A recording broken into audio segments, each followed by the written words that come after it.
Welcome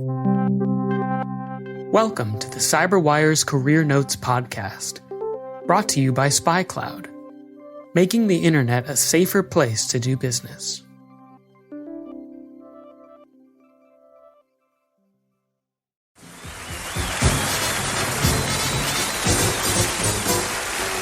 My name is Dave Bittner, and I am the host of the CyberWire Podcast. It's time to play the music. It's time to light the light. I would love to work with the Muppets. No, I mean, that's what got me into all this. So I got this Cookie Monster puppet when I was about, 6 or 7 years old, and I just took to it immediately. Started doing puppet shows, and I did all the voices, because I grew up watching Sesame Street, and this is before the Muppet Show. So my parents had a friend of theirs over the house one time, and I was doing what I always did with all of their friends, which was entertaining them with my puppets, whether they wanted it or not. And this friend said to my parents, they said, this little guy has some talent here. I work at the local PBS station, and we hire kids to be on some of our shows. You should bring them down and have an audition. And so I did. And I got the job. I was one of those kids who could read stuff without sounding like I was reading stuff. And there was a high demand for that skill because there weren't a lot of kids who could do that. That's how I bought my first computer, right? I saved the money from that along with money from my paper route. And that's how I bought my first computer, which is a TRS-80. So my job as a podcast host is to interview people who are cybersecurity experts and to help them share their stories with our audience, who is primarily made up of other cybersecurity experts. So I look at my job as being sort of that everyman in the middle who is the person who asks the dumb questions, right? Who has the courage to ask the question that everybody else is afraid to ask. And hopefully in doing that, everybody ends up learning a little bit and having a better understanding of what it is that's going on in the world.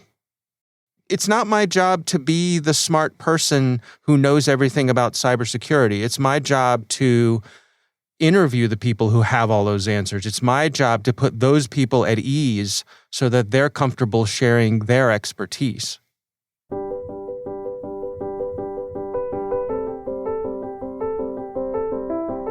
The first job I ever had that was a legit cybersecurity job, I would say, was when I had my own company. I got out of college and I was a radio, television, and film major, which is really sort of the tech and production side of television and radio and all those sorts of things. And so me and a couple of other friends, one of whom would eventually become my wife, we took advantage of that first wave of desktop digital video that was occurring just as we were getting out of school, and we decided to make a run at it and start our own company. And we did. And I was the one with the most experience with computers, so it was up to me to figure out how to hose all those computers up together. I knew a lot about computers as part of that original gang of 8-bit computer users with the TRS-80s and the Apple IIs and the Commodore 64s. But in those early days, there really wasn't a whole lot to worry about when it came to security. You might get a virus on a floppy disk or something like that, but it wasn't at all what it is today. So it wasn't really until I came back and started working with the CyberWire that it really became front and center and something that I really had to focus on.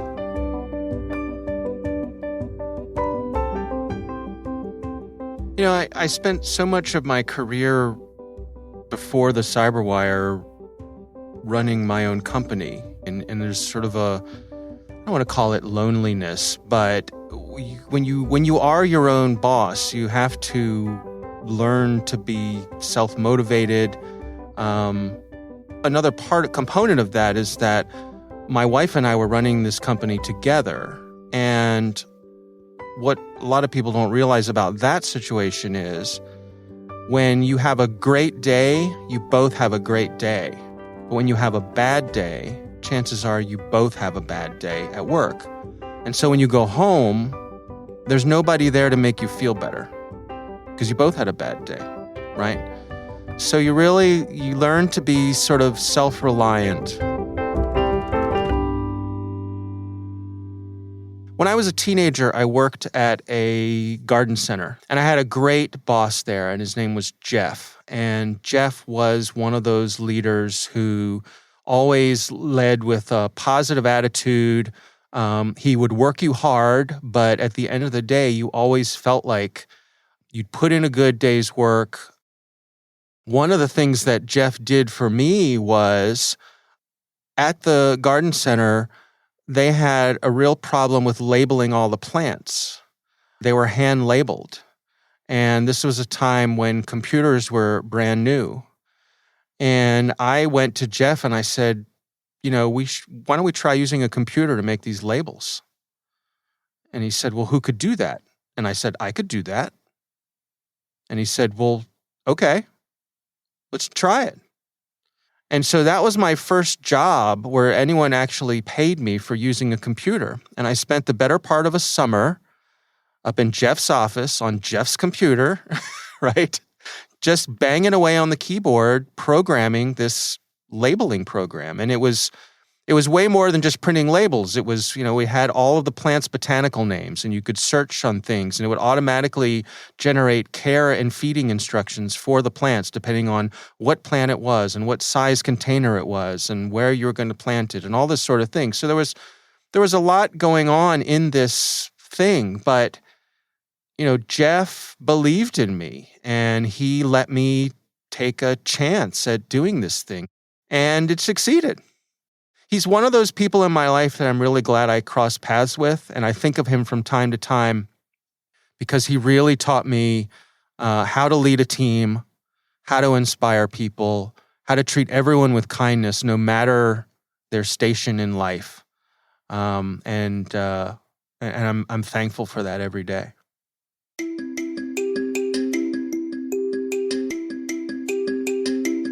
A friend of mine had hired me to be the cameraman on a job for an organization called AOPA. That's the Aircraft Owners and Pilots Association. And we were producing some safety and training videos for them. And I was going to be the director of photography, and I provided the crew for this shoot. So it was me and a couple other people, probably half a dozen of us. My friend had coordinated it, and his client turned out to be one of the biggest jerks I've ever met in my life. And everything we tried to do, this guy, because of his ego and insecurity, would try to undermine us or counter what we were trying to do. And as the day went on, what this did was it converted us from being a crew of collaborators who were looking to make the best product possible. Over the course of a couple of hours, every single one of us turned into order takers. And so, did the product suffer because of that? Absolutely. Absolutely. And I said to my friend, who of course was just devastated at the way that his client was treating us, we're never going to work for this person again. I can't do this to my crew. It's not fair. And so part of the lesson that I learned through that horrible day was sometimes the best thing you can do is fire your client. The customer is not always right, and you have to look out for the people who are working for you. You have to treat them with respect and not let other people take advantage of them.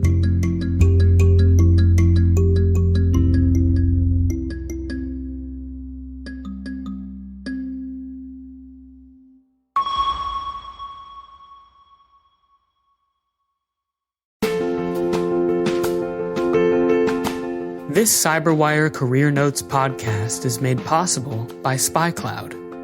SpyCloud knows stolen credentials are an open door to your corporate assets.